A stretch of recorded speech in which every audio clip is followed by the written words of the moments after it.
Hello दोस्तों, ये जो है ये क्लास 8 साइंस का चैप्टर 1 क्रॉप प्रोडक्शन मैनेजमेंट का सेकंड लेक्चर है।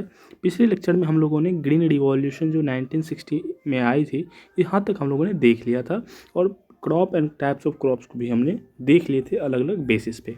अब जो नया टर्म आता है वो आता है ऑर्गेनिक फार्मिंग। ऑर्गेनिक फार्मिंग क्या होती है? तो organic farming is the practice of agricultural crops without the use of chemical fertiliser. अगर हम कोई मतलब कि क्रॉप्स उगाते हैं जिसमें कि हम कोई केमिकल फर्टिलाइजर यूज नहीं करते हैं तो उसे हम लोग क्या बोलेंगे? ऑर्गेनिक फार्मिंग बोलते हैं। केमिकल फर्टिलाइजर के साथ साथ ना ही हम कोई इसमें वीडिसाइड यूज करेंगे ना ही पेस्टिसाइड। ये वीडिसाइड्स एंड पेस्टिसाइड्स क्या होते हैं हम आगे देखेंगे, ठीक है। As awareness regarding harmful effect of using chemical fertiliser और pesticide is increasing the organic farming slowly gain popularity among the cultivators. मतलब कि हम सभी जानते हैं कि ये जो केमिकल्स हम यूज कर रहे हैं फर्टिलाइजर में, जो हम जैसे वीडिसाइड हो गया, पेस्टिसाइड हो गया, ये सब हम लोग यूज कर रहे हैं, ये हमारे ऊपर बहुत ही हार्मफुल इफेक्ट देते हैं, ठीक है। जिसकी वजह से अब जो है लोग धीरे धीरे ऑर्गेनिक फार्मिंग की ओर बढ़ रहे हैं, लोग ऑर्गेनिक फार्मिंग कर रहे हैं।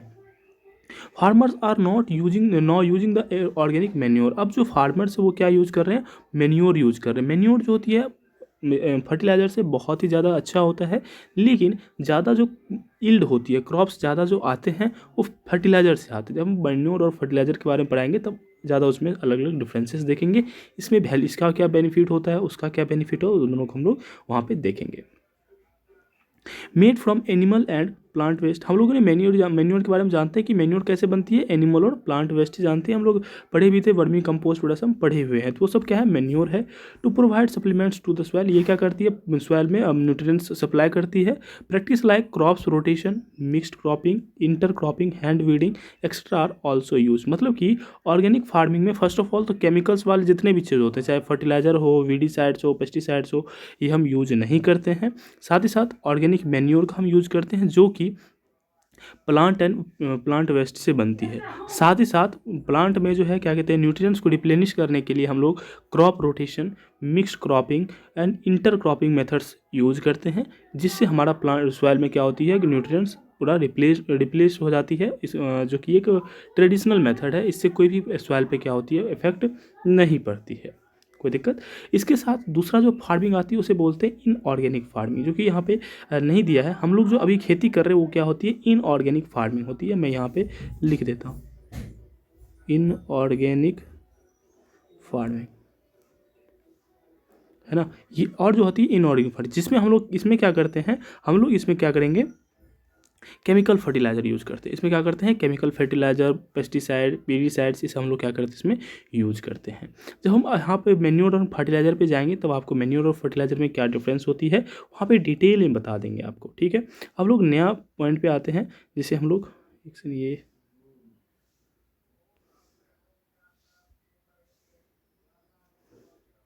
चलिए, मतलब यहाँ पे टाइपिंग में थोड़ी सी मिस्टेक होगी और इनऑर्गेनिक फार्मिंग लिखा गया है लेकिन ये यहाँ पे आ गया, ठीक है। तो इसको कोई दिक्कत नहीं है, इसको जो है मतलब कि हटा दे, मतलब कि ये समझ गई। इनऑर्गेनिक फार्मिंग वहाँ पे लिखना होना चाहिए, लेकिन यहाँ पे जो है यहाँ से इधर आ गया, कोई दिक्कत नहीं है। अब जो है नया टर्म आता है रूफ टॉप गार्डनिंग। क्या आता है नया टर्म? Roof top gardening. ये क्या होता है?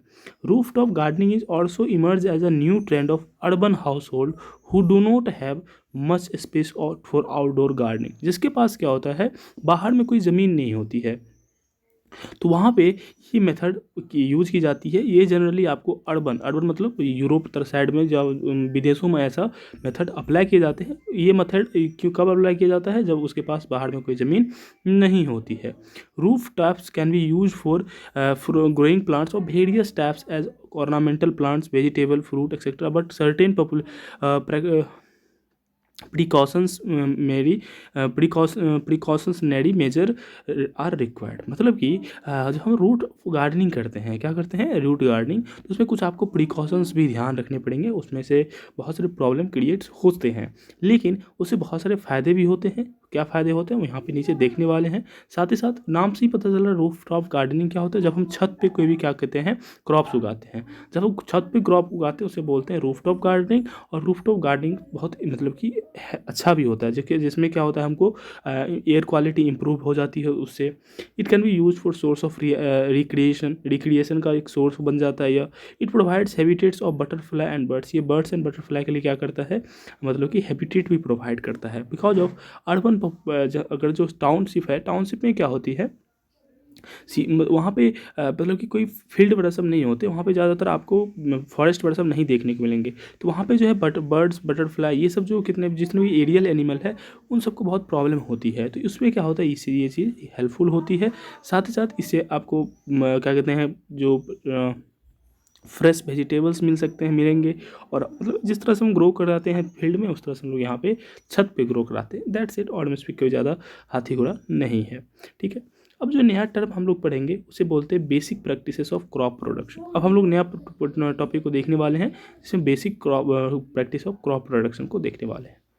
Cultivation of crops involve several agricultural practices, मतलब कि जो खेती होती है ना क्रॉप्स की जो कल्टीवेशन होती है उसे बहुत सारा एग्रीकल्चरल प्रैक्टिस करना होता है। एग्रीकल्चरल प्रैक्टिस में आपको बहुत सारे वर्क करने होते हैं, अलग अलग एक्टिविटी करनी होती है, तब आपका प्लांट्स क्या होते हैं, ग्रो हो पाते हैं। तो वो जो आपको एक्टिविटी करनी होती है उसे क्या बोलते हैं, basic practice of crop production बोलते हैं। अगर इसकी क्यों ज़रूरत पड़ती है, अब देखो हमने क्या किया, एक फील्ड है और फील्ड में बहुत सारे क्रॉप्स उगाए। क्या किए, बहुत सारे क्रॉप्स उगाए। तो बहुत सारे क्रॉप्स उगाए, तो अब देखो इस फील्ड में क्या होगा, न्यूट्रिएंट्स इस सभी प्लांट को प्रोवाइड नहीं कर पाएगा। तो आपको क्या करना पड़ेगा, इसमें मैन्योर ऐड करना पड़ेगा, फर्टिलाइजर ऐड करना पड़ेगा। वाटर जो इस सॉइल में है वो वाटर ही सब प्रोवाइड नहीं कर पाएगा, इसमें आपको अलग से वाटर देना पड़ेगा। तो इसमें क्या होते हैं, वीड्स आ जाते हैं, तो वीड्स को ख़त्म करना पड़ेगा। तो ये आपको कुछ वर्क करने पड़ेंगे ताकि ये प्लांट्स अच्छे से ग्रो हो पाए। तो ये जो आपको वर्क करने पड़ रहे हैं ना, इसे ही क्या बोलते हैं, हम प्रैक्टिसेस बोलते हैं। क्या बोलते हैं इसे, basic practices of crop production. मतलब कि क्रॉप प्रोडक्शन में आपको क्या क्या करने पड़ते हैं वो चीज़ें हम यहाँ पे देखेंगे। तो major practices include agricultural forest. हम लोग क्या क्या काम करते हैं जब कोई भी मतलब कोई चीज़ ग्रो कराते हैं, तो हम क्या क्या काम करते हैं वो आपको नीचे बताए गए। तो फर्स्ट ऑफ ऑल, हम जब कोई भी क्रॉप्स उगाते हैं तो उसे पहला आ जाता है प्रिपरेशन ऑफ सॉइल। पहला क्या जाता है, प्रिपरेशन ऑफ सॉइल, मतलब कि हम लोग सॉइल को प्रिपरेशन करते हैं। इसको वन बाय वन सभी को हम डिटेल में देखने वाले हैं नीचे। तो पहला हम क्या करते हैं, प्रिपरेशन, सॉइल को प्रिपेयर करते हैं। उसके बाद सोइंग, बीज डालते हैं। उसके बाद हम adding manure and fertiliser, manure और फर्टिलाइजर ऐड करते हैं। उसमें उसकी इरीगेशन करते हैं, फिर उसकी वीडिंग करते हैं, मतलब वीड हटाते हैं। फिर उसको हार्वेस्ट करते हैं, फिर उसको थ्रेशनिंग करते हैं और फिर इसका स्टोरेज करते हैं। मतलब ये सब जो है ये आपको वर्क है। जब भी आप कोई भी क्रॉप्स उगाएंगे, तो आपको ये सब एक्टिविटी करने पड़ेंगे, तभी आपके क्रॉप्स उगेंगे। अगर नहीं करोगे तो क्रॉप्स अच्छे से ग्रो नहीं हो पाएंगे। तो ये सब जो एक्टिविटी है इसे ही बोलते हैं basic practice for crop production, है ना। हम लोग इसके बारे में नीचे बता देते हैं, यहाँ पे है लिखा हुआ क्या होता है। तो the basic step given above are the crop production do not always occur in the same series. The water requirement of the different crops are different but as the plant require a regular supply of water. इसमें ये कह रहा है, इस point का मतलब ये हुआ, इसमें आप देख रहे हो कि स्टेप वाइज दिखाएगा। पहले हम सॉइल प्रिपेयर करते हैं, उसके बाद सोइंग करते हैं, उसके बाद मैन्योरिंग ऐड करते हैं, उसके बाद इरीगेशन करते हैं। जैसे फोर्थ स्टेप है इरीगेशन, तो कह रहा है ऐसी ज़रूरी नहीं है कि हम फोर्थ ही स्टेप में इरीगेशन करेंगे। जब हम सॉइल को प्रिपरेशन करते हैं तो वहाँ पे भी इरीगेशन करने की ज़रूरत हो पाती है। तो मतलब कि ये कह रहा है कि ये जो अलग अलग सीजन में या फिर अलग अलग प्लेस पे कभी कभी हम कह रहा है जो ये स्टेप है, ये ऑर्डर चेंज हो जाती है। ऐसी ज़रूरी नहीं है कि मैन्योर जो है सोइंग के बाद ही होगी। मैन्योर हम सॉइल में भी ऐड कर सकते हैं सोइंग से पहले भी। वो डिपेंड करता है कि फील्ड पे, वो डिपेंड करता है वहाँ के मतलब कि सॉइल पे। That's it. लेकिन ये सब स्टेप्स होते हैं, ये सब स्टेप्स आपको फॉलो करने पड़ेंगे। व्हाटएवर ऑर्डर चेंज हो जाए कोई दिक्कत नहीं, लेकिन आपको ये काम करने पड़ेंगे। इसका मतलब यही है। Irrigation of crop is carried on regular basis, hence irrigation is the continuous process. मतलब कि आप देखो पानी जो है क्या कहते हैं, क्रॉप्स को वाटर जो है लगातार चाहिए होता है। अगर उसको लगातार पानी नहीं मिलेगा तो वो क्या हो जाएगा, सूख जाएगा। तो इसके लिए पानी आपको लगातार देने पड़ेंगे। वो डिपेंड करता है कि सॉइल में पानी है या फिर नहीं है। अगर सॉइल में पानी कम होगा तो आपको इरीगेशन करने पड़ेंगे। इट डजेंट मैटर कि आप किस स्टेप में हो, है ना। इसका कोई मैटर नहीं होता है कि आपके स्टेप कौन सा है, बट आपके सॉइल में पानी कमी है तो आपको पानी देना पड़ेगा, चाहे वो किसी भी स्टेज में, आप सोइंग के स्टेज में या फिर वीडिंग के स्टेज में, आपको ये काम करने पड़ेंगे। इसीलिए ये जो है आपको रेगुलर ध्यान रखना है कि पानी सॉइल में है या फिर नहीं है। तो इसीलिए इसे बोलते हैं कंटिन्यूअस प्रोसेस। इसे क्या बोलते हैं? कंटिन्यूअस प्रोसेस, क्योंकि आपको इरिगेशन करना होता है। कंटिन्यू मतलब लगातार पानी नहीं पटाते हैं उसमें एक बार पटाने का मतलब इरिगेट करते हैं, मतलब पानी देने के बाद 1-2 दिन छोड़ देते हैं, 5 दिन छोड़ देते हैं, देखते हैं कि कब तक उस पानी सॉइल में होता है। अगर उस पानी जो है सॉइल में पानी सूख गया तो फिर से हमको पानी देना होता है। तो ये जो है कंटिन्यूअस प्रोसेस है। Until the crops are ready for harvesting, most farmers irrigate their crops before और after the application of manures and fertilizer, as water makes the nutrients in the manure and fertilizer easily available to the plants. Sometimes क्या होता है, जब farmers manure और fertiliser add करते हैं तो उसमें भी वाटर मतलब वो पहले वाटर दे देते हैं। क्यों? क्योंकि जो वाटर है वो मतलब प्लांट को मैन्योर्स एंड फर्टिलाइज़र ऐड करने के लिए या फिर न्यूट्रिएंट्स को एब्जॉर्ब करने के लिए ईजी बना देता है। जब हम मान लो कि पहले हम इरिगेशन कर देते हैं तब उसके बाद मैन्योर ऐड करते हैं, तो उससे क्या होता है कि जो प्लांट होते हैं वो अच्छे से एब्जॉर्ब कर पाता है किस चीज़ को? मैन्योर्स एंड फर्टिलाइजर्स को।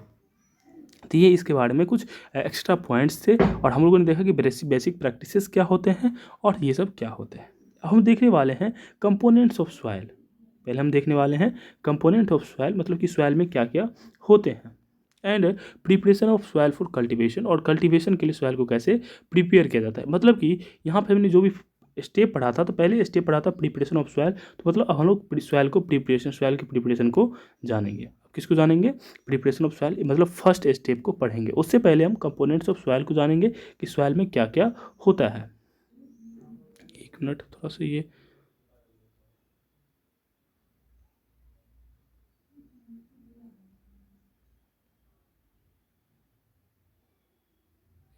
अब सही है, अब नहीं होगा, हाँ सही है। अब जो है सॉइल में क्या क्या होते हैं इस चीज़ को देखते हैं।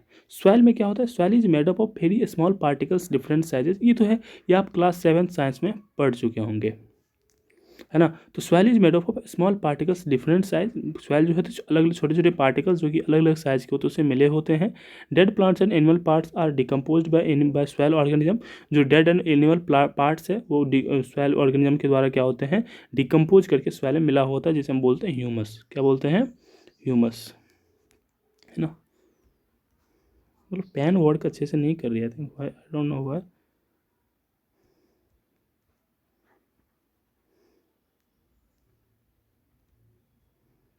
यप, अब देखो उसे क्या बोलते हैं? Humus. This composition process release various nutrients. ये जो डिकम्पोज करते हैं किसको? Dead plants and animal parts को। कौन डिकम्पोज करता है? सॉइल ऑर्गेनिज्म्स या फिर माइक्रोब्स से बोल सकते हो। ये जो डिकम्पोज करता है इससे क्या होता है? बहुत सारे न्यूट्रिएंट्स रिलीज होते हैं सॉइल में। This nutrients are absorb by plant. ये जो न्यूट्रिएंट्स है तो ये क्या होते हैं? प्लांट द्वारा एब्जॉर्ब कर ले जाते हैं। उसके बाद जब प्लांट इसे एब्जॉर्ब करता है तो उसमें प्रॉपर ग्रोथ होती है। मतलब ग्रोथ के लिए वो लोग ये न्यूट्रिएंट्स को एब्जॉर्ब करते हैं। और ये न्यूट्रिएंट्स कहाँ से आता है? माइक्रोब्स द्वारा। माइक्रोब्स कहाँ से न्यूट्रिएंट्स लाता है? एनिमल एंड प्लांट वेस्ट को डिकम्पोज करके। दस the soil is essential for the plant and growth. मतलब कि सॉइल बहुत, इसीलिए सॉइल क्या है? बहुत ही इंपॉर्टेंट है प्लांट को ग्रोथ करने के लिए। क्यों? क्योंकि अगर प्लांट को ग्रोथ कराना होगा तो ऑब्वियस उसे क्या चाहिए? न्यूट्रिएंट्स चाहिए। क्या चाहिए? न्यूट्रिएंट्स। और न्यूट्रिएंट्स सिर्फ सॉइल से ही उसको मिल पाएगा। That is soil is essential for the plant growth. अब है नया एक टर्म आता है, आपको ये मतलब कि टर्म है ये बता रहा है कि क्या आपको पता है कि क्या कहते हैं सॉइल में एयर प्रेजेंट होते हैं। मतलब कि क्या आप जानते हो कि सॉइल में भी एयर होते हैं? इसका आंसर है ऑब्वियस, आपको पता होना चाहिए। अगर आप 6-7 का साइंस अच्छे से पढ़े होंगे तो सॉइल में एयर प्रेजेंट होता है ये आपको पता, मतलब कि इसके बारे में जानकारी होगी। अब यहाँ पे भी हम थोड़ा सा देख लेते हैं कि सॉइल में कैसे वाटर एयर प्रेजेंट होती है, कैसे हमको पता चलेगा। अब देखो ये होता क्या है कि आप जैसे कि मान लो कि जो बहुत सारे एनिमल्स होते हैं जो कि क्या होता है सॉइल के अंदर रहते हैं। बहुत सारे एनिमल होते हैं जैसे कि अर्थवर्म हो गया, रैट हो गया, ये सब जो है सॉइल के अंदर रहता है। तो जब ये लोग सॉइल के अंदर रहता है तो हम सभी जानते हैं कि लिविंग ऑर्गेनिज्म जितने भी हैं उसको वो क्या करते हैं? रेस्पायर करते हैं। तो रेस्पिरेशन के लिए ऑक्सीजन की ज़रूरत है ही, एक्सेप्ट प्लांट, है ना। प्लांट छोड़ के जितने भी एनिमल्स हैं लगभग उस सबको क्या चाहिए? ऑक्सीजन चाहिए ही। तो वो लोग जो प्लांट सॉइल के अंदर होते हैं वो लोग ऑक्सीजन कहाँ से मिलता है वो लोग को? तो होता क्या है कि सॉइल के पार्टिकल्स होते हैं, मान लो ये सब सॉइल के छोटे छोटे पार्टिकल्स हैं। ये मान लो ये पूरा का पूरा सॉइल है। अब देखो इसके बीच में जो है, अब देखो ये मान लो सॉइल है। अब देखो इसके बीच में आपको छोटे छोटे स्पेस दिख रहे हैं। ऐसा नहीं होता है कि पूरा प्रॉपरली इस तरह से पूरा डेंस हो जाता है, ऐसा नहीं होता है। थोड़ा सा उसके सॉइल के पार्टिकल्स इस तरह से दूर दूर होते हैं। तो इसके बीच इसमें बीच में एयर है, इस सब के बीच में क्या है, एयर है। तो ये सब जो मतलब स्पेस है सॉइल के बीच में, ये सब सॉइल के बीच में स्पेस है, यहाँ पे क्या होते हैं, एयर होते हैं। क्या होते हैं, एयर होते हैं। और यही एयर का यूटिलाइज कौन करता है, प्लांट या फिर एनिमल इसी एयर का यूटिलाइज करता है। अब बोलोगे सर कि आपकी बात को हम कैसे विश्वास कर लें, आप जो बोलोगे वो थोड़े ना सही हो जाएगा। इसके लिए आप घर पे खुद एक्टिविटी कर सकते हो। कैसे करना है, तो आप एक ड्राई सॉइल ले सकते हो। क्या ले सकते हो, ड्राई सॉइल ले सकते हो। पता नहीं आज वर्क मतलब पेन अच्छे से वर्क नहीं कर रही है। ड्राई सॉइल आप ले सकते हो और उस ड्राई सॉइल में क्या कर सकते हो, पानी ऐड करो। क्या करो, उस सूखे सॉइल में पानी ऐड करो। तो जब ड्राई सॉइल में आप पानी ऐड करोगे तो उससे कुछ कुछ क्या होते हैं, बबल्स निकलते हैं। क्या निकलते हैं, आपको बबल्स निकलते हैं। और वही बबल्स क्या बताता है कि भाई इसमें पहले एयर था, जो कि वाटर देने के बाद क्या हो रहा है, एयर निकल रहा है। और इसी को क्या बोलते हैं, एयर बबल्स बोलते हैं। क्या बोलते हैं, एयर बबल्स बोलते हैं। आई होप कि आपको यहाँ से पता चल गया होगा कि जो सॉइल होते हैं, सॉइल में एयर प्रेजेंट होता है। आपकी एक्टिविटी पूरा लिख दी गई है। आप इस एक्टिविटी जिस तरह से लिखा हुआ है उस तरह से आप कर सकते हो, उससे आपको पता चल जाएगी। मतलब कि यहाँ से हमको ये पता चला कि सॉइल में क्या होती है, एयर प्रेजेंट होती है। In addition to air soil also contain various mineral. Soil में पहले एयर हुआ, साथ साथ मिनरल हुआ। अब उसमें वाटर भी होते हैं। क्या होते हैं, वाटर होते हैं। डेड प्लांट्स होते हैं, जिसे ह्यूमन मतलब कि क्या कहते हैं, डेड प्लांट्स होते हैं जिसे हम लोग ह्यूमस पार्ट बोल देते हैं। एनिमल पार्ट्स होते हैं और कुछ लिविंग ऑर्गेनिज्म होते हैं जो सॉइल को अच्छा बनाता है। ठीक है, तो इसके ये सब जो है सॉइल में क्या होते हैं, सब प्रेजेंट होते हैं। ये हमने कंपोनेंट ऑफ सॉइल देख लिए। अब आता है प्रिपरेशन ऑफ सॉइल। अब क्या आता है, प्रिपरेशन ऑफ सॉइल। ठीक है, अब देखो प्रिपरेशन ऑफ सॉइल में तीन चीज़ें आते हैं। क्या आते हैं, प्रिपरेशन ऑफ सॉइल में तीन चीज़ें आते हैं। मतलब प्रिपरेशन ऑफ सॉइल मीन्स होती क्या है, तो सॉइल को preparation of soil means the preparation of soil for the cultivation of crop. मतलब कि सॉइल को इस तरह से प्रिपेयर करना जिसके लिए क्या हो, वो प्लांट ग्रो कराने के लिए एबल हो। तो उसके लिए तीन चीज़ें होती है। पहला आता है लूजिंग ऑफ सॉइल। क्या आता है,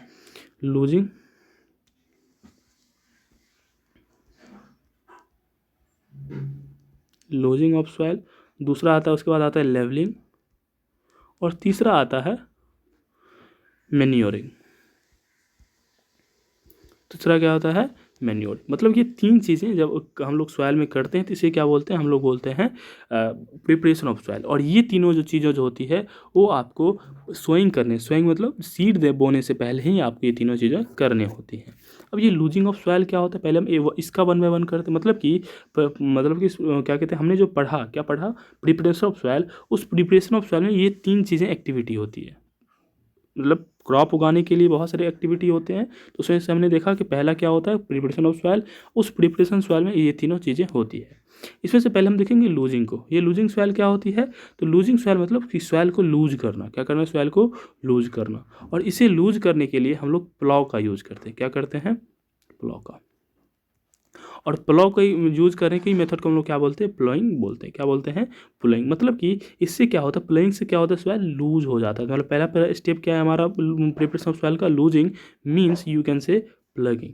क्या बोल सकते हैं, प्लगिंग। क्योंकि प्लगिंग करने के बाद ही क्या होता है, आपका सॉइल लूज होता है।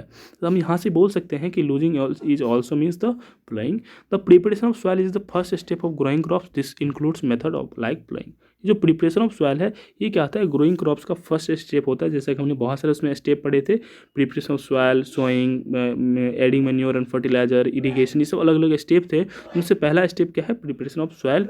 और इसको हम बोल सकते हैं, इसमें कौन से मेथड यूज होते हैं, तो प्लगिंग यूज होते हैं। प्लगिंग क्या करता है, सॉइल को लूज कर देता है। अब ये प्लगिंग से क्या होता है, तो plugging is tilling the land. Tilling मतलब खोदना। तो tilling the land with the help of plough. जब हम लैंड को टिलिंग करते हैं किससे, प्लॉ से, तो इसे ही क्या बोलते हैं, टिलिंग बोलते हैं। यह जो है मतलब टिलिंग, प्लगिंग, यह क्या करता है, सॉइल को ऊपर नीचे कर देता है। क्या कर देता है, ऊपर नीचे कर देता है। It turns the soil upside and down. हम प्लगिंग के बारे में देख रहे हैं। प्लगिंग क्या होता है, टिलिंग होता है खेत का। टिलिंग क्या होता है, टिलिंग मतलब खोदना। और साथ साथ ये टर्न भी करता है। तो प्लगिंग मीन्स हम टिलिंग एंड टर्निंग लिख सकते हैं। क्या लिखते हैं, टिलिंग एंड टर्निंग। समझ में आ गई। टिलिंग मीन्स क्या होता है, खोदना। और टर्निंग मीन्स क्या होता है कि नीचे का सॉइल ऊपर आ जाता है और ऊपर का सॉइल नीचे। इस तरह से क्या होता है, टर्न कर देता है इस दोनों को। अब एक क्यूरियोसिटी कॉर्नर को एक चीज़ देखते हैं। क्या क्यूरियोसिटी कॉर्नर क्या है? तो earthworms are called farmers friend. Earthworm को क्या कहता है? फार्मर का फ्रेंड कहते हैं। डू यू नो क्यों? आपको पता है क्यों कि मतलब अर्थ वॉर्म को हम फार्मर का फ्रेंड क्यों कहते हैं? तो earthworms are called farmers friend because their burrowing action help to loosen soil particles. मतलब कि अर्थवॉर्म को फार्मर का फ्रेंड इसलिए कहते हैं क्योंकि उनका जो बोरोइंग एक्शन है उसके वजह से सॉइल क्या होते हैं? लूज हो जाते हैं। अब देखो थोड़ा सा ध्यान ये दो, हमने क्या बोला? लूजिंग। पहला स्टेप क्या है प्रिपरेशन सॉइल में? लूजिंग। और ये लूजिंग किस मेथड से होती है? प्लगिंग, है ना। मतलब कि हम soil preparation of soil farmers के लिए बहुत इंपॉर्टेंट है और उसमें से इंपॉर्टेंट है लूजिंग। और लूजिंग देखो यहाँ पे अर्थवॉर्म कर दे रहा है। लूजिंग क्या कर दे रहा है? अर्थवॉर्म कर दे रहा है। मतलब ये फार्मर को क्या कर रहा है? हेल्प कर रहा है। और जो हमारे समस्या में हेल्प करे वही क्या है? फ्रेंड है। इसीलिए अर्थवॉर्म को क्या कहा जाता है? फार्मर्स का फ्रेंड कहा जाता है। अब this also improve the physical structure of the soil and creates channels for the roots to plant penetrate. यह जो है यह लूजिंग सॉइल करने से साथ साथ और भी हेल्प करता है। कैसा हेल्प करता है? तो यह सॉइल के फिजिकल स्ट्रक्चर को चेंज कर देता है। कैसा फिजिकल सॉइल के स्ट्रक्चर को चेंज कर सकता है? ये एक चैनल क्रिएट करता है। चैनल मतलब छोटा छोटा होल क्रिएट कर देता है, जिससे क्या होता है कि प्लांट के रूट अच्छे से पेनिट्रेट कर पाते हैं सॉइल को। मतलब कि प्लांट के रूट अच्छे से क्या हो जाते हैं? फैल पाते हैं। इसीलिए इस अर्थवॉर्म को हम क्या कहते हैं? फार्मर्स के फ्रेंड कहते हैं, है ना। समझ में आ गई। अब आ गया इंपॉर्टेंस ऑफ प्लोइंग। मतलब कि प्लोइंग करने से हमको क्या क्या होता है? Ploughing means you can say losing of soil. क्या बोल सकते हो? लूजिंग। लूजिंग मीन्स आप कह सकते हो टर्निंग मीन्स या फिर tilling. Turning and tilling. Turning and tilling. कोई दिक्कत? हमने टर्निंग एंड टीलिंग देखा। प्लगिंग से समझ में आ गई क्या होती है। इससे क्या क्या होते हैं? प्लगिंग से क्या क्या हमको हेल्पफुल होता है? तो it helps to loosen soil hence it improves air circulation in the soil. यह क्या होता है? यह सॉइल को लूज कर देता है। कौन? प्लगिंग। प्लगिंग सॉइल को लूज कर देने से क्या होता है कि सॉइल तब जो रूट जो है रूट अच्छे से ब्रीथ कर पाता है। रूट अच्छे से ब्रीथ कर देना मतलब एयर सर्कुलेशन क्या होता है? सॉइल में अच्छा से हो पाता है। दूसरा, it helps the retention of moisture. ये क्या करता है? लूजिंग प्लगिंग सॉइल में मॉइस्चर रिटेन करने की कैपेसिटी बढ़ा देती है। क्या? क्यों? क्योंकि सॉइल जैसे ही लूज होता है तो उसके अंदर वाटर आराम से उसके नीचे क्या होते हैं? चले जाते हैं। वाटर क्या होते हैं? वो नीचे और ज़्यादा उसमें स्टोर हो जाते हैं सॉइल में। जैसे हम सॉइल को लूज करो और उसमें क्या कर दो? वाटर जैसे ही दोगे तो उसमें क्या होता है? वाटर ज़्यादा स्टोर हो पाते हैं सॉइल में। और ज़्यादा स्टोर सॉइल में हुआ तो मॉइस्चर क्या रखेगा? ज़्यादा रखेगा वो। मतलब कि लूजिंग सॉइल वाटर को ज़्यादा स्टोर कर रखता है। दूसरा, it help in uprooting weeds from soil. ये क्या करता है? सॉइल से वीड्स को अपरूट कर देता है। मतलब कि जो भी अनवांटेड प्लांट है उसको क्या करता है? उखाड़ पुखाड़ देता है। तो अनवांटेड प्लांट्स उखड़ पुखड़ गया तो हमारे सॉइल के लिए क्या है? अच्छा है। चौथा, it enhance the water retaining capacity of the soil. ये क्या करता है? वाटर रिटेनिंग कैपेसिटी को क्या करती है? बढ़ा देती है। Plugging from big pieces of soil called crumbs. मतलब कि जब हम प्लगिंग करते हैं तो उसमें क्या होता है? छोटे छोटे इसमें क्या होते हैं? ढेला बन जाता है। छोटे छोटे क्या होते हैं? टुकड़े बन जाते हैं सॉइल के। इसे क्या बोल देते हैं? क्रम्स। मतलब कि पीसेस ऑफ सॉइल जब हम प्लगिंग करते हैं, लूजिंग करते हैं सॉइल को, छोटे छोटे पीस बन जाते हैं, उसे क्या बोलते हैं? क्रम्स बोलते हैं, है ना। और इस क्रम्स को फोड़ने के लिए हम लोग लेवलिंग मेथड आगे क्या करते हैं? अपनाते हैं। हमने बता दिया 3 स्टेप होते हैं। पहले होते हैं प्लगिंग। प्लगिंग से हमने देखा मीन्स लूजिंग मीन्स समझ में आ गया। प्लगिंग से क्या क्या बेनिफिट्स होते हैं, कैसे करते हैं, उस चीज़ को हम थोड़ा सा और देखेंगे। प्लगिंग में कौन टूल्स होते हैं। उसके बाद लेवलिंग। लेवलिंग क्यों करते हैं? तो हमने देखा कि क्रम्स जो है वो क्रम्स बन जाते हैं। मीन्स जब सॉइल को मतलब कि प्रिपेयर की जाती है तो उसमें क्या होते हैं? कुछ क्रम्स बन जाते हैं। और इस क्रम्स को फोड़ने के लिए लेवलिंग का यूज़ करते हैं। और जिस लेवलिंग को यूज़ बोलते हैं इसे बोलते हैं क्रम्ब क्रशर। क्या बोलते हैं? क्लम क्रशर, जो कि हम आगे देखने वाले हैं। ठीक है। अब लोग देखेंगे कि प्लगिंग के लिए कौन कौन सी चीज़ें यूज की जाती है। तो पहला होता है प्लॉ। क्या होता है? प्लॉ। प्लॉ क्या होता है? यूज करते हैं हम लोग किस चीज़ के लिए? प्लगिंग के लिए। अब ये क्या होता है? तो plough are the being use for since ancient times. बहुत पुराने समय से क्या हो रहा है? प्लॉ को यूज किया जा रहा है for purpose the tilling of the soil. क्यों? तो टिलिंग ऑफ सॉइल के लिए, सॉइल को टिलिंग करने के लिए प्लॉ को बहुत पुराने समय से यूज़ किया जाता है। अब प्लॉ में क्या क्या होता है? तो a plough is made up of wood and it's drawn by pair of bulls. यह जो है प्लॉ लकड़ी से मिलकर बना होता है और पेयर ऑफ वुल्स मतलब कि दो दो मतलब बैल जैसे इसको क्या किया जाता है? चलाया जाता है। It contains a strong iron strip. आपको नीचे की इमेज बताई गई, ये है, यह क्या है? प्लॉ है। ये क्या है? प्लॉ है। इसमें आप देख सकते हो यहाँ पे क्या है? आयरन का मतलब कि यहाँ पे क्या है? ट्रायंगुलर शेप्ड है, जिसे हम लोग क्या बोलते हैं? इसे बोलते हैं प्लॉ शेयर। क्या बोलते हैं इसे? Plough share. इस ये जो आपका इमेज थोड़ा सा नीचे आ गया, वॉट एवर, ये जो देखो कि आयरन का है, बाद बाकी ये क्या है? वुड का यहाँ पे दो चीज़ें ऐसे होते हैं, इस दोनों में एक बैल होता है, इधर भी एक बैल होता है और ये इधर आगे चलता है इसको, और फार्मर्स इसको हैंडल इसे बोलते हैं, हैंडल इसे क्या बोलते हैं, हैंडल। हैंडल से क्या करता है, फार्म इसको चलाता है। ठीक है, तो कह सकते हैं it contains strong iron strip which is triangular in shape. String नीचे हमने देखा कि आयरन आयरन का वो उसमें स्ट्रिंग लगा रहता है जो कि ट्रैंगुलर शेप का होता है, और इसे क्या बोलते हैं, प्लॉशेयर बोलते हैं। क्या बोलते हैं इसे, प्लॉशेयर बोलते हैं। The main part of this tool is made up of a long would. इसका मेन पार्ट क्या है, ये लंबा जो वुड है यही है इसका मेन पार्ट। इसी यही क्या है इसका मेन पार्ट, जिसे हम लोग प्लॉ शाफ्ट कहते हैं। क्या कहते हैं, प्लॉ शाफ्ट कहते हैं, which is known as plough shaft. At one end of the shaft there is a handle while the other end is beam is attached with the place on the neck of the bull. Nowadays wooden plow have been replaced by iron plow। होता क्या है, अब यहाँ पे थोड़ा सा और देख लेते हैं, इसको मैं इरेज कर देता हूँ। इसमें आप देख सकते हो ये क्या है, आपका आयरन का ट्रेंगुलर शेप होता है जिसे हम लोग बोलते हैं प्लॉशेयर, प्लॉशेयर बोलते हैं, पता नहीं आज लिखा नहीं रहा, इसे हम बोलते हैं हैंडल, और इसे बोलते हैं प्लॉ शाफ्ट।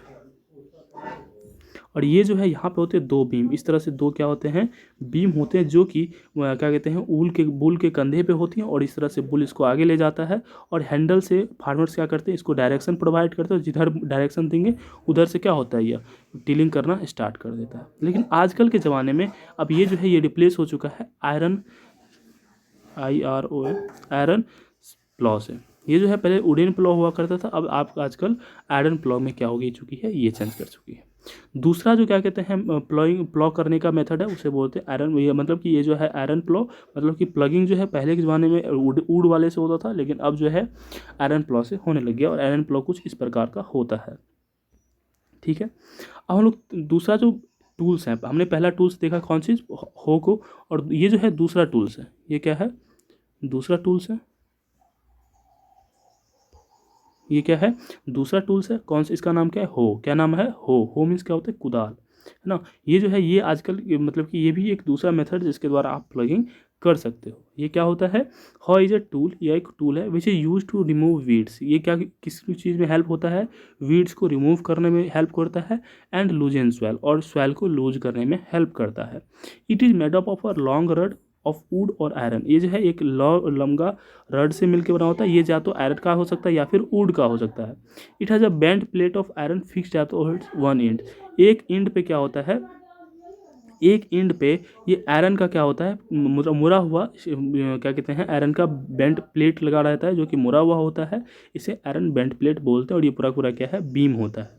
ठीक है, it acts like a blade and it's pulled by animals. और ये जो है मतलब कि ये क्या करता है, ब्लेड की तरह, ब्लेड जो होता है, ब्लेड जैसे मान लो ये सॉइल है, तो सॉइल जैसे ही ब्लेड से आगे, मतलब कि इधर से क्या हुआ, बीम हुआ, इधर से एनिमल इसे क्या करता है, खींचता है, और ये हुआ बीम। जिस तरह से हम लोग प्लॉट शेयर में देखे थे, बीम इस पर ये दोनों तरफ से होता है, और इसमें दोनों बैल खींचते हैं।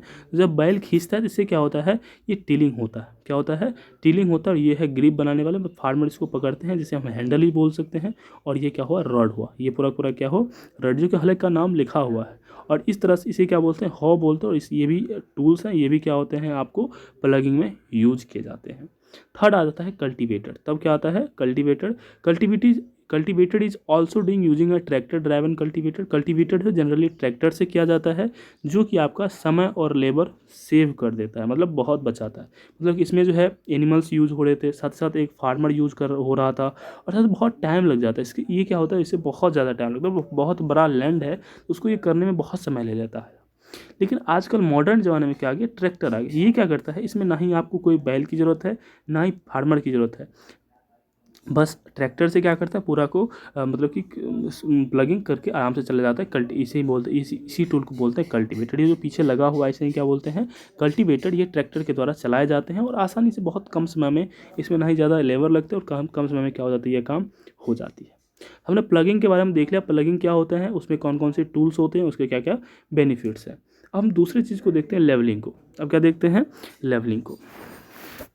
तो हम लोगों ने देखा कि लेवलिंग क्या होता है, कि जैसे ही मैंने क्या कहते हैं इसको मतलब कि प्लगिंग करते हैं तो छोटे छोटे ढेला बन जाता है, मतलब छोटे छोटे सॉइल के टुकड़े बन जाते हैं, जिसे क्या बोलते हैं, क्रम्प। तो the crumbs form during ploughing are broken by wooden plank, है ना। और इसी को मतलब कि इस जो छोटा छोटा ढेला बना है, इसको तोड़ने के लिए वुड के प्लैंक से यूज करते हैं, ताकि ये क्या हो जाए, स्मॉल पीसेस में बदल जाए। Levelling is done with the help of wooden leveller और wooden plank attach to a tractor. और ये जो लेवलिंग है, ये लेवलिंग कैसे की जाती है, ये एक वुडन ट्रैप्स, आप देखोगे खेत में अगर गाँव या फिर कहीं पर देखोगे तो ये पीछे वो लगा हुआ होता है।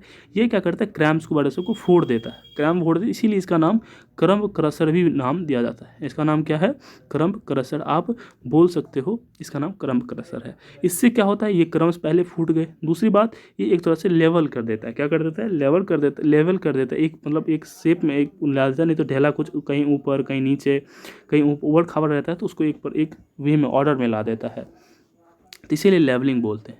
Fields must be level properly before sowing and irrigation. Field जो है, खेत जो है, लेवलिंग पहले होना चाहिए, ताकि आप अगर मान लो कि मतलब बुआई करते हैं, मतलब कि क्या कहते हैं, सोइंग करते हो या फिर इरिगेशन करते हो, उससे पहले लेवलिंग होना अच्छे से होना चाहिए। इससे क्या होते हैं, बहुत सारे बेनिफिट्स होते हैं। आई होप कि यहाँ पे बेनिफिट्स लिखाए होंगे, लेकिन एक्चुअली यहाँ पे नहीं लिखाया है। इसके क्या क्या बेनिफिट्स होते हैं, तो फर्स्ट बेनिफिट्स आप नोट डाउन करेंगे। बेनिफिट्स में क्या हो, first benefits, it crush the crumbs, है ना, मेक द फील्ड लेवल्ड। दूसरा, it help in the uniform distribution of water during irrigation. ये क्या होता है कि इरिगेशन के टाइम पे क्या होती है आपका, ये पूरे सॉइल में इक्वल मतलब कि यूनिफॉर्मली डिस्ट्रीब्यूट करती है, समान तरीके से क्या करती है, डिस्ट्रीब्यूट करती है। तीसरा बेनिफिट क्या होता है, जब ये लेवलिंग करते हैं ना, यहाँ से तीसरा बेनिफिट देखो, जब हम क्या बोलते हैं, जब ये फील्ड में चलती है ना, तो ये क्या करती है, सॉइल को थोड़ा सा दबा देती है, क्या इसी थोड़ा सा हैवी होता है, ये क्या होता है, मास में क्या होता है, हैवी होता है। अब होता क्या है, ये जब चलता है सॉइल में, तो ये थोड़ा सा क्या करता है, मतलब दबा देता है सॉइल को, क्या करता है, दबा देता है। और जब सॉइल को दबाया, तो उस विंड के द्वारा जो सॉइल इरोशन होगा, किसके द्वारा, विंड के द्वारा सॉइल का जो इरोशन होगा वो क्या होता है, नहीं होता है। तो तीसरा में लिख देंगे, it prevent the soil erosion. तो ये क्या है, लेवलिंग के मेथड्स हैं, ठीक है। अब हमने क्या देखा था कि क्या कहते हैं, लूजिंग सॉइल में 3 चीज़ें होती हैं, कौन कौन, फिर से हम ऊपर जाते हैं, कौन कौन थे, लूजिंग हमने देख लिया, लेवलिंग देख लिया, अब आता है मैन्योरिंग। किसी किसी फील्ड में क्या होता है कि मतलब कि सॉइल का फर्टिलिटी क्या होता है, जो प्रीवियस प्लांट था, वो प्रीवियस प्लांट इसके सॉइल की फर्टिलिटी को कम कर देती है। प्रीवियस मतलब कि जो प्लांट है, जैसे फॉर एग्जांपल आप रबी क्रॉप्स कर रहे हो, रबी क्रॉप्स क्या होता है, तो जनरली आपको अक्टूबर नवंबर में, सितंबर अक्टूबर में उसका क्या होता है, बुआई होती है, सोइंग होती है। और उससे पहले क्या होता है, खरीफ क्रॉप्स होता है। तो जैसे ही खरीफ क्रॉप्स की हार्वेस्टिंग हुई, तो रबी क्रॉप्स क्या होगा, सोइंग करेंगे। अब देखो, ये जो खरीफ क्रॉप्स की हार्वेस्टिंग हुआ, तो उससे पहले खरीफ क्रॉप्स क्या करता है, सॉइल के न्यूट्रिएंट्स को एब्जॉर्ब कर रहा होता है, सॉइल के न्यूट्रिएंट्स को क्या कर रहा होता है, एब्जॉर्ब कर रहा होता है। तो रबी क्रॉप्स के लिए सॉइल मतलब कि क्या होते हैं, सॉइल में न्यूट्रिएंट्स होता ही नहीं है, कभी कभी किसी किसी फील्ड में। ऐसा नहीं है कि हर एक में ये ज़रूरी है, मैन्योरिंग करना ज़रूरी ही है। तो मतलब कि किसी किसी सॉइल में क्या होता है कि मतलब आपका प्रीवियस जो प्लांट था, वो सॉइल के सभी न्यूट्रिएंट्स को एब्जॉर्ब कर लिया। तो अब रबी क्रॉप्स में सब नेक्स्ट जो कोई हम लोग सोइंग करेंगे, उसके लिए मतलब न्यूट्रिएंट्स सॉइल में है ही नहीं, तो उसके लिए क्या करते हैं हम इसमें मतलब कि फर्टिलाइजर और मैन्योर ऐड करते हैं, ताकि हमारा जो नेक्स्ट क्रॉप्स है उसका सोइंग अच्छे से हो सके। और यही मेथड है मैन्योरिंग, यही क्या है, मैन्योरिंग। आई होप कि आपको ये चीज़ समझ में आ गई होगी। तो हमने फर्स्ट स्टेप जो है, क्या किस चीज़ का, फर्स्ट स्टेप जो है प्लगिंग का, मतलब फर्स्ट स्टेप जो है एग्रीकल्चर का, जो कि practices of preparation of soil है, उसको हम लोग कंप्लीटली यहाँ पे डिस्कस कर लिया। आई होप कि यहाँ पे समझ में आ गई होगी। हम लोग नेक्स्ट स्टेप का नेक्स्ट वीडियो में, लेक्चर में समझेंगे। Thank you so much for watching this video.